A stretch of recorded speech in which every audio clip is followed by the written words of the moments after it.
Welcome dear रॉकर्ट्स। आज हम देखने वाले हैं पद्मिनी। मूवी की शुरुआत में हमें एक शादी को दिखाया जाता है जिसमें दूल्हे का नाम रमेशन और दुल्हन का नाम है स्मृति। सारे रस्मों रिवाज के बाद वो पल आ ही जाता है जिसका रमेशन को इंतजार था। उसकी आज स्मृति के साथ फर्स्ट होती है, जिस दौरान वो स्मृति को अपनी लिखी हुई एक कविता पढ़कर सुनाता है। दरअसल एक कॉलेज में टीचर होने के साथ वो पार्ट टाइम पोएम वगैरह भी लिखा करता है। उसकी माँ एक आयुर्वेदिक डॉक्टर है और साथ ही राहुल नाम का एक छोटा भाई भी है। फिलहाल स्मृति रमेशन को बीच में ही रोक देती है और कहती है मैं इसे कल खुद पढ़ा लूंगी, क्यों ना हम दोनों कुछ और बातें करें। इसी बीच अचानक से घर की लाइट चली जाती है और स्मृति खिड़की के बाहर देखते हुए कहती है कि बाहर चांद की रोशनी कितनी अच्छी लग रही है, जिसके लिए रमेशन तुरंत मान जाता है और दोनों बिना किसी को पता लगे चुपके से बाहर निकलते हैं। फिर रमेशन स्मृति को अपने खेत और गाँव का तालाब वगैरह दिखाता है और जैसे ही दोनों बातें करते करते आगे पहुंचते हैं तभी रमेशन वहाँ पर एक प्रीमियर पद्मिनी कार को देखता है जिसमें से सिजू नाम का लड़का बाहर आता है और यही असल में स्मृति का बॉयफ्रेंड है। स्मृति फिर रमेशन से बताती है कि हम दोनों एक दूसरे से बहुत प्यार करते हैं, यहाँ तक कि हमने शादी से पहले भाग जाने का प्लान बनाया था पर मेरे पिताजी ने मुझे कमरे में बंद कर दिया। फिर हमने ये प्लान बनाया था। यहाँ सिजू रमेशन को फ्यूज प्लग पकड़ा देता है, मतलब कि ये लाइट सिजू नहीं काटी थी।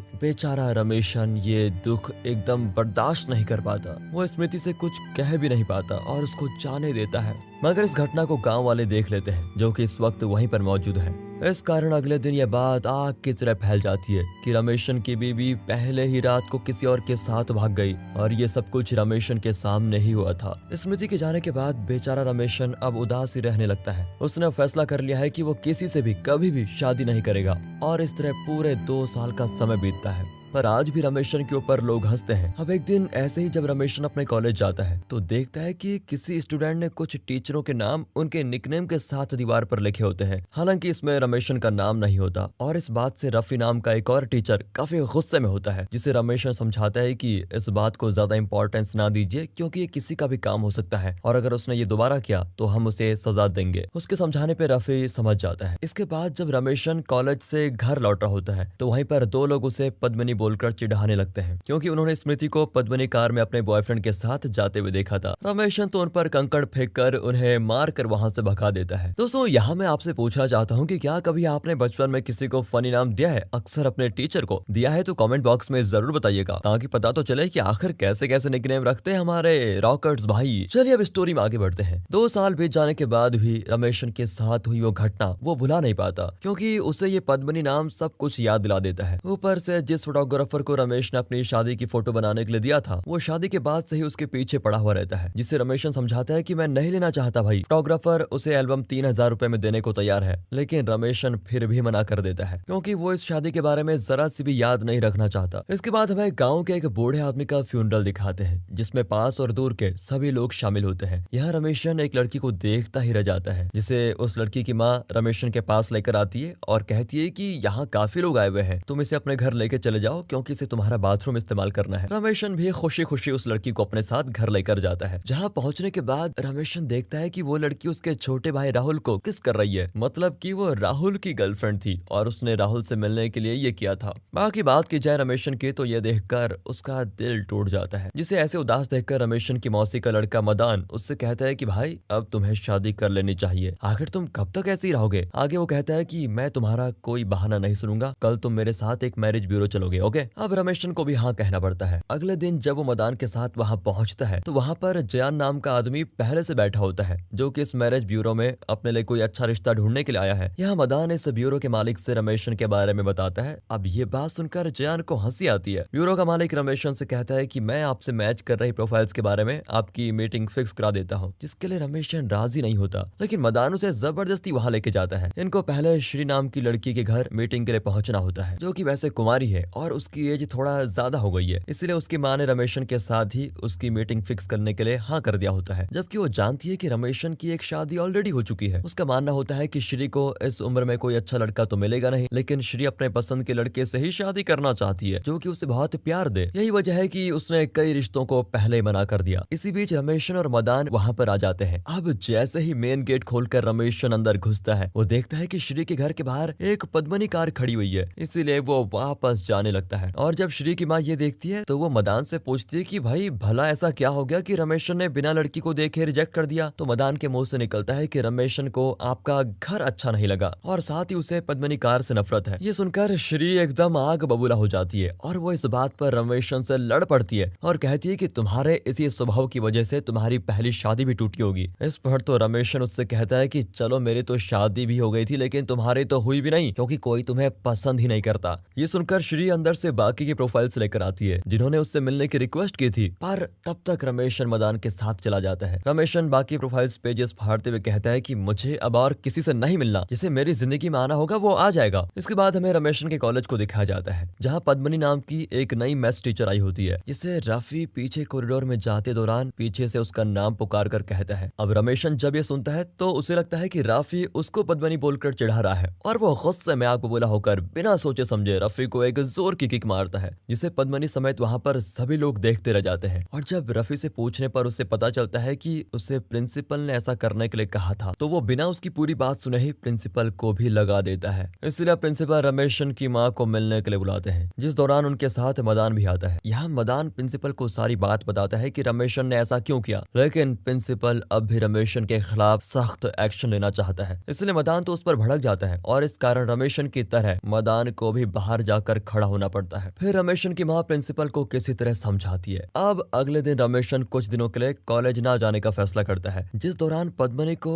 रफी से उसके बारे में काफी कुछ जानने को मिलता है। इसी बीच दूसरी तरफ हमें जयान को दिखाया जाता है जो कि अभी भी शादी के लिए लड़कियां देख रहा है। जयान की बात करें तो वो ररीराम मैट्रेस नाम की कंपनी का मालिक है और उसने करीब 50 लड़कियों से शादी के लिए मीटिंग की है, मगर कभी भी उसकी बात कोई नहीं सुनता क्योंकि वो हमेशा लड़कियों का फोन चेक करता है, इसीलिए सभी लड़कियां उसको मना कर देती हैं। अब अगले दिन जयान श्री से मिलने के लिए पहुंचता है, जिससे जयान की हरकत बिल्कुल भी अच्छी नहीं लगती और वो उसे अपने घर से भगा देती है। लेकिन जयान को तो श्री पसंद आ चुकी है और वो अब हर तरीके से उसको मनाने की कोशिश करता है। दरअसल श्री एक डाइवोर्स लॉयर होती है, तो जयान कई लोगों को अपना केस लेकर उसके पास भेजता रहता है। कभी वो उसके घर मैट्रेस भिजवा देता है तो कभी खुद उससे समझाने की कोशिश करता है, जिसकी ये हरकतें श्री को काफी क्यूट लगती हैं और वो आखिरकार जयान से शादी करने के लिए मान ही जाती है। लेकिन जयान उसे काम करने के लिए मना करता है क्योंकि उसे नहीं पसंद कि श्री बाहर जाकर काम करे। इस पर श्री कहती है कि इस काम ने ही अभी तक मेरा घर चलाया है और मैं इसे कभी नहीं छोड़ूंगी। जयान उसकी ये बात सुनकर कहता है कि ठीक है तुम मत छोड़ना, लेकिन अपना ध्यान रखो। इधर अब रमेशन भी कॉलेज जाने लगता है, जिस दौरान वो लाइब्रेरी में एक बुक लेने के लिए जाता है और उसे पद्मिनी पढ़ रही होती है। ये देखकर वो वहां से जाने लगता है तो ये देखकर पद्मिनी उसे वो बुक देकर चली जाती है, जिसके अंदर रमेशन को एक लेटर मिलता है जिसमें पद्मिनी ने लिखा होता है कि ये बताइए इसमें मेरी क्या गलती है कि मेरा नाम पद्मिनी है और आगे से आपको कोई इस नाम से चिढ़ाए तो उससे गुस्सा होने की बजाय आप ये सोचकर स्माइल कर दिया करो कि इस नाम की एक टीचर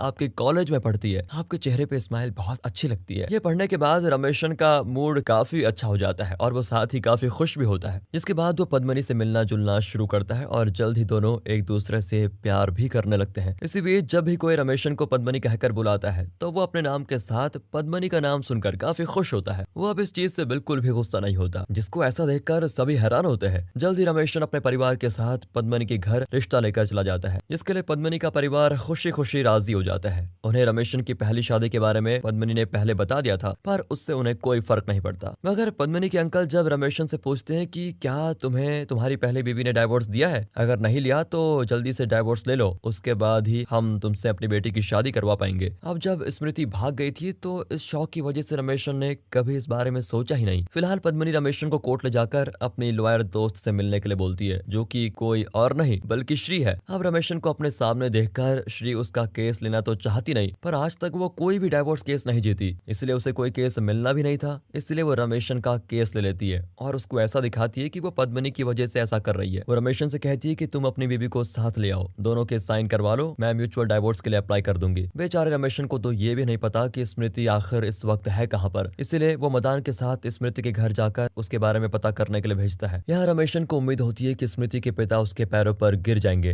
लेकिन ठीक इसका उल्टा होता है। वो रमेशन को देखते ही उस पर भड़क पड़ते हैं और कहते हैं कि मैंने कितनी मुश्किल से उसे कमरे में बंद रखकर कहीं जाने नहीं दिया और तुमने उसको एक रात में भगा दिया। तुम यहाँ से चले जाओ। उनकी ये बातें सुनकर रमेशन वापस आ जाता है। रमेशन का भाई राहुल और पद्मनी स्मृति को सोशल मीडिया पर भी ढूंढने की कोशिश करते हैं, पर उन्हें वो कहीं भी नहीं मिलती। अब अपनी इस प्रॉब्लम को लेकर रमेशन पद्मनी के साथ श्री के पास जाता है, जहाँ वो पद्मनी से कहता है कि तुम चलो, मैं गाड़ी लेकर आता हूँ। पद्मनी के जाते ही वो तुरंत श्री को कॉल करके कहता है कि अगर हो सके तो तुम पद्मनी से ये कभी मत कहना कि मैं तुम्हें देखने के लिए आया था। श्री भी उसकी बात मान जाती है। इसके बाद रमेशन पद्मनी के साथ श्री से जाकर मिलता है, जहाँ श्री कहती है कि हम अब बिना स्मृति के ही ये केस डाल देते हैं। जज को हम तुम्हारी प्रॉब्लम बताएंगे तो शायद वो डाइवोर्स ग्रांट दे दे। फिर श्री रमेशन से स्मृति की एक फोटो मांगती है, जो कि उसके पास तो नहीं है, इसलिए वो फोटो लेने के लिए उसी फोटोग्राफर के पास जाता है, जो कि पहले उसे शादी की एल्बम देने के लिए रमेशन के पीछे पड़ा हुआ था। वो रमेशन को एक फोटो देने के बजाय 3000 में पूरा एल्बम उसको दे देता है, जो कि बेचारे रमेशन को ना चाहते हुए भी लेना पड़ता है। अब अगले दिन रमेशन स्मृति की फोटो देने के लिए श्री के पास जाता है, जहाँ पर उसी वक्त जयान पहुंचता है। अब जयान मैरिज ब्यूरो में रमेशन से मिल चुका था और वो उसके बारे में जानता भी है। यहाँ जयान को देखकर रमेशन श्री से पूछता है कि क्या यही तुम्हारा मंगेतर है जिससे तुम्हारी सगाई हो चुकी है? तो श्री हाँ में जवाब देती। जयान को देख रमेशन थोड़ा मुस्कुराते हुए श्री को बेस्ट ऑफ लक बोलकर चला जाता है। और अब जयान भी श्री को ये केस छोड़ने के लिए कहता है, जिस पर वो बताती है कि ये केस मुझे मेरी दोस्त पद्मनी ने दिया है, तो इसे छोड़ने का तो सवाल ही नहीं बनता। यहाँ हम ये भी देखते हैं कि जयान हमेशा श्री का मोबाइल चेक करता रहता है। साथ ही वो ये भी एक्सपेक्ट करता है कि जैसे उसने अपने फोन से श्री की फोटो वॉलपेपर पर लगाई, उसी तरह वो भी ऐसा करे। लेकिन श्री उसकी इन सभी बातों को नजरअंदाज कर देती है। अब जब पहली तारीख पड़ती है तो रमेशन का केस सुनते ही जज कहते हैं कि तुम्हारी अगली डेट पर स्मृति को तुम्हें यहाँ पर लाना होगा, तभी जाकर तुम्हें डाइवोर्स मिल पाएगा। अब रमेशन को पता नहीं होता कि स्मृति आखिर है कहाँ पर। ऊपर से पद्मिनी के घर वाले भी ज्यादा दिन रुकना नहीं चाहते, वो उसकी शादी जल्द से जल्द करवा देना चाहते हैं। इसलिए अब रमेशन काफी परेशान होता है कि मैं करूँ ना करूँ, क्या करूँ। ऊपर से एक दिन जब पद्मिनी उससे अपनी प्रॉब्लम बता रही होती है तो रमेशन को श्री का कॉल आता है, जो कि उससे रिक्वेस्ट करती है कि तुम भी जयान से कभी ये मत बताना कि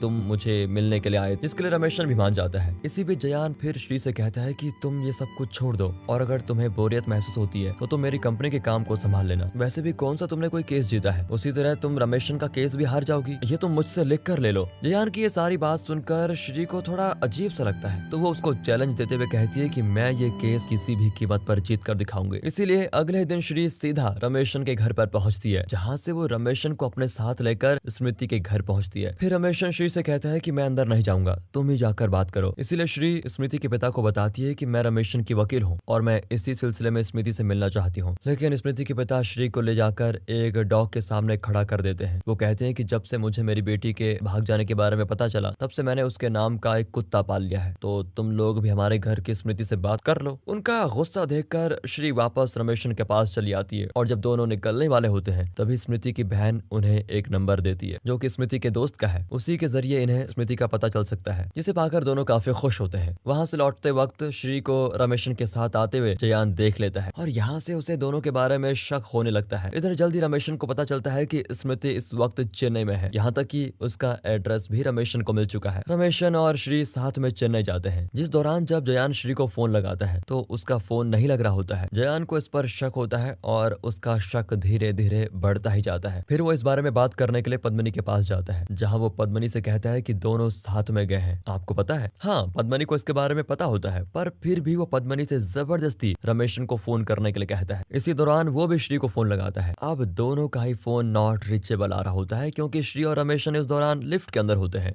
दोनों स्मृति के फ्लैट पर जाते हैं, जो कि उस वक्त अपने पति सिजू से लड़ रही होती है और वो रमेशन को देखकर काफी खुश होती है। वो कहती है कि मुझे पता था कि एक दिन तुम मुझे लेने के लिए जरूर आओगे और तुम आ गए। रमेशन और श्री ये सब देखते ही रह जाते हैं। इसी बीच फिर से रमेशन को पद्मिनी कॉल करती है, जिससे वो कहता है कि मैं अभी किसी काम में फंसा हुआ हूँ, तुम्हें कुछ देर बाद फोन करूंगा। वहाँ श्री जयान का फोन काट देती है। अब ये देखकर जयान तुरंत चेन्नई की फ्लाइट टिकट बुक करके वहाँ के लिए निकलता है। फिलहाल रमेशन, श्री और स्मृति जब एक होटल पहुंचते हैं तो श्री स्मृति से साफ साफ कह देती है कि रमेशन को अपना घर बसाने के लिए तुमसे डाइवोर्स लेना होगा, इसलिए हम तुम्हारी मदद मांगने के लिए यहाँ पर आए हैं। ये सुनकर स्मृति कहती है कि मैं तुमको कभी तकलीफ नहीं दूंगी रमेशन, चिंता ना करो, आप लोग जैसा कहोगे मैं वैसा ही करूंगी। बाकी ये तो मैंने इसीलिए कहा क्योंकि मुझे सिजू को सबक सिखाना था। वो हमेशा मुझसे लड़ता रहता था और कहता है कि मैं अगर तुम्हें धोखा देकर उसके साथ भाग सकती हूँ, पर फिक्र मत करो, तुम जब और जहाँ आने के लिए कहोगे मैं तैयार हूँ। अब रमेशन अपने लिए एक अलग कमरा लेता है और साथ ही श्री और स्मृति के लिए अलग। वो जब केस के बारे में श्री से बात करने के लिए जाता है तभी वो वहाँ पर जयान को देखता है, जो कि श्री और रमेशन को एक कमरे में देखकर उन्हें गलत समझ लेता है। उसे लगता है कि श्री ने उसको धोखा दिया है और वो रोते हुए वहाँ से चला आता है, जिसे श्री भी नहीं रोक पाती क्योंकि वो भी उससे तंग आ चुकी होती है। बाकी बात करें स्मृति की तो इन सब के दौरान वो वॉशरूम में है। अब रमेशन और श्री स्मृति को लेकर पद्मिनी के घर पहुंचते हैं ताकि जब तक उस केस की तारीख नहीं पड़ती तब तक पद्मिनी स्मृति को अपने यहाँ रुका ले, क्योंकि अगर वो अपने घर स्मृति को लेकर जाएगा तो प्रॉब्लम हो जाएगी। इसलिए ना चाहते हुए भी पद्मिनी स्मृति को अपने घर रखने के लिए तैयार हो जाती है। मगर जब रमेशन रास्ते में होता है तभी उसको पता चलता है कि उसको लेकर स्मृति और पद्मिनी में लड़ाई हो गई है। वो तुरंत वहाँ पर पहुँचता है तो सच में वहाँ पर लड़ाई हो रही होती है। यहाँ पद्मिनी तो अब स्मृति को अपने घर से जाने के लिए कह देती है, तो स्मृति कहती है कि मैं तो जा रही हूँ रमेशन के घर, क्योंकि लीगली अभी भी मैं उसकी पत्नी हूँ और अगर तुमसे उसकी शादी हो भी जाती है तब भी तुम उसकी दूसरी पत्नी ही कहलाओगी। उसकी ये बात पद्मिनी को काफी बुरी लगती है। श्री ये देखकर स्मृति को अपने घर लेके जाती है। इधर पद्मिनी रमेशन से कहती है कि जब वो ये सब कुछ बोल रही थी तो तुमने उसको कुछ बोला क्यों नहीं। रमेशन इसके जवाब में कहता है कि अगर मैं उससे कुछ भी कहता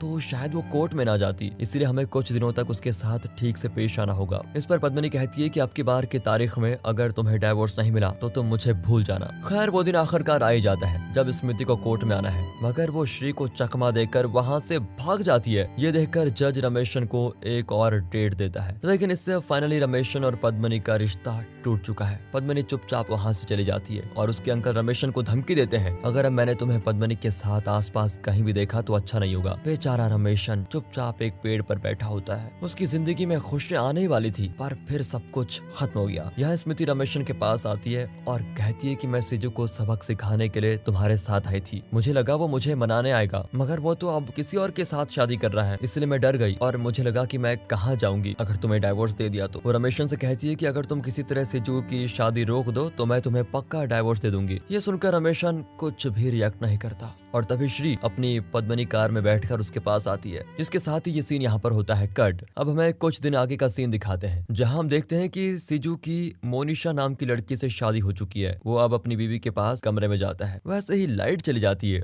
और जब सिजू टॉर्च जलाकर देखता है तो वहाँ मोनिशा नहीं स्मृति खड़ी होती है, जिसको देखकर वो चिल्लाते हुए बाहर आता है और स्मृति भी उसके पीछे। साथ ही वो सिजू की सारी पोल खोल देती है। इस पर मोनिशा के पिता सिजू को एक थप्पड़ लगा देते हैं। यहाँ रमेशन आकर सिजू और स्मृति के हाथ एक दूसरे के हाथ में देते हुए मोनिशा के पिता को रोक देता है और उनके हाथ में इलेक्ट्रिक फ्यूज देता है। उसने यहाँ स्मृति को सिजू से मिलवा दिया और तभी वहाँ मोनिशा आती है जो कि काफी ज्यादा ड्रामा करती है, जबकि उसे रमेशन ने पहले ही सब कुछ बता दिया था। फिर भी ये सब जानते हुए उसने जानबूझकर ये शादी करने के बाद ये सब कुछ किया ताकि वो अपने पिता को राजी कर पाए कि वो उसकी शादी उसके पसंद के लड़के से करवा दे, जिसके लिए उसके पिता मान भी जाते हैं। बाकी बात करें स्मृति की तो वो रमेशन को आराम से डाइवोर्स दे देगी। ये सब बात करते हुए श्री, रमेशन और पद्मिनी कार में बैठकर चले जाते हैं। दोस्तों अब आपको क्या लगता है कि रमेशन ने स्मृति को सिजू से मिलवाकर सही किया? अगर हाँ तो इस वीडियो को लाइक करें और अगर आपका जवाब नहीं है तो इसका रीजन अपने कमेंट्स में जरूर दीजिएगा, क्योंकि इसी के साथ ये मूवी खत्म होती है। हाँ मुझे पता है कि आप लोग इसका एंड ये देखना चाह रहे थे कि रमेशन पद्मिनी के साथ सेटल हो जाए, लेकिन ये दिखाया नहीं गया और हो सकता है कि ऐसा हो जाए। बाकी मिलते हैं अगली वीडियो में, तब तक के लिए गुड बाय, अपना ख्याल रखिएगा and finally thanks for watching.